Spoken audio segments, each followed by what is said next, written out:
हम हमेशा अपनी भारतीय संस्कृति को कोसते रहते हैं कि ट्रेडिशन हमारा काफी ज्यादा स्ट्रिक्ट हो गया है। क्या हम इसे फॉलो कर पाएंगे कि नहीं कर पाएंगे। साइंस बहुत ज्यादा बैक्ड हो गई है। Hi, I am doctor Rati and I am Ayurvedic fertility specialist. आज मैं आपको कुछ अपने ऐसे भारतीय ट्रेडिशनल के बारे में बताऊंगी जिसको सुनकर आपको बहुत ही मजा आने वाला है। और आज का जो हमारा टॉपिक रहेगा मेंस्ट्रुएशन पे। मेंस्ट्रुएशन यानी कि कुछ ऐसी सिटीज है जहां पे इसी मेंस्ट्रुएशंस को बहुत ही ग्रैंड सेलिब्रेशंस में उसको सेलिब्रेट किया जाता है। और साउथ की अगर बात करें तो साउथ में ऋतु कला, जब लड़की का पीरियड स्टार्ट होता है तो उसका उस समय ऋतु कला संस्कार किया जाता है।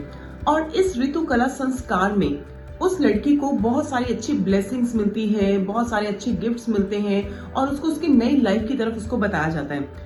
वही लोग क्या सोचते हैं कि मेंस्ट्रुएशन एक बहुत बड़ी प्रॉब्लम है, बट भारतीय संस्कृति के अकॉर्डिंगली अगर देखा जाए तो ये हमारे लिए एक ब्लेसिंग्स है। जैसा कि आपको बताया कि साउथ में ऋतु कला संस्कार किया जाता है और इसी तरह असम में तुलोनी बिया एक छोटा सा शादी जैसा फंक्शन किया जाता है। और इस फंक्शन में जिस लड़की का पीरियड स्टार्ट होता है उसको एक नया कपड़ा मिलता है और इसके साथ साथ उसको कुछ ऐसी चीजें बताई जाती है, उसको अपने नए लाइफ की तरफ बताया जाता है कि उसका आने वाला जीवन किस तरह का होने जा रहा है। उसको प्रॉपर गाइडलाइंस दी जाती है और यही स्टिग्मा को खत्म करने का एक अमेजिंग अप्रोच है। और इसी तरह असम में ये तुलोनी बिया के साथ साथ असम में एक अम्बुबाची मेला भी लगता है और ये मेला कामाख्या देवी के मेंस्ट्रुएशन को ऑनर करता है। और जो कामाख्या देवी का मंदिर है असम में, यहाँ पे सालों साल करोड़ों लोगों की संख्या पहुंचती है इस जगह पे। और देखिए, आयरनिकली एक तरफ मेंस्ट्रुएशन ताबू है और एक तरफ देवी की शक्ति है। दुनिया भले ही इस पीरियड्स को, मेंस्ट्रुएशंस को एक प्रॉब्लम समझती हो, बट हमारी संस्कृति इसको एक ब्लेसिंग समझती है।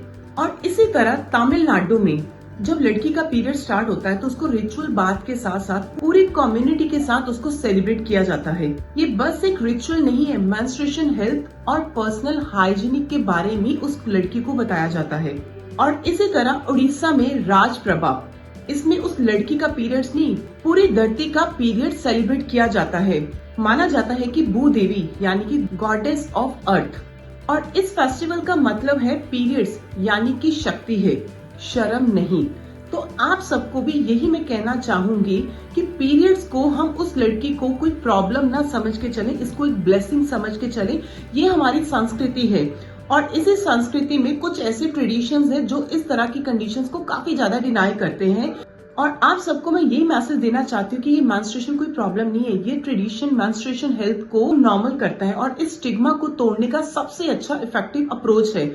और इस तरह के मेंस्ट्रुएशन कंडीशंस को एबनॉर्मल मत समझे, उसको एक भारतीय संस्कृति समझे और उसको सही ट्रेडिशंस के साथ सेलिब्रेट करें और अपने घर में अपनी बेटियों को सही गाइडलाइंस के साथ इस चीज के बारे में समझाया जाए। और होपफुली आपको ये इन्फॉर्मेशन अच्छी लगी हो।